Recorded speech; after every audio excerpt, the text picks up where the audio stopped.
Rafiki wa kila mtu si rafiki wa mtu. Huo ndo uhalisia.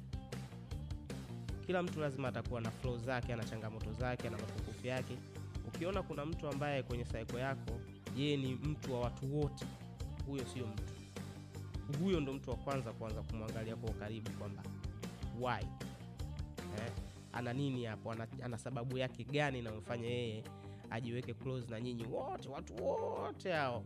Na yeye ndo wa kwanza kuanzisha makundi, kuanzisha mijadala, kuanzisha mahusiano, kuanzisha, yani wanakuwa ni watu social sana, yani watu wenye kusocialize ni watu ambao wako vizuri sana, wanajua kumanipulate makundi ya watu wakakaa pamoja, lakini yeye akawa na motive yake peke yake ambayo inamdrive yeye.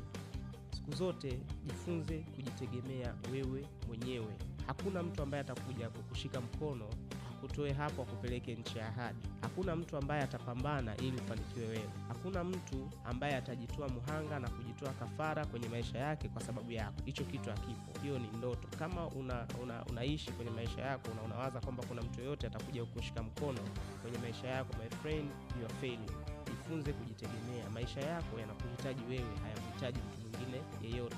Kila unayemuona anapaswa kuja kukusaidia na yeye anatamani kusaidiwa. Kwa hiyo tukiishi kwa kuamini kwamba tunatakiwa tutegemeane, tusaidiane sana, hatutakaa tufike wala tufanikiwe wala tufanikishe ndoto zetu. Umelala sana, now it's time for you to wake up.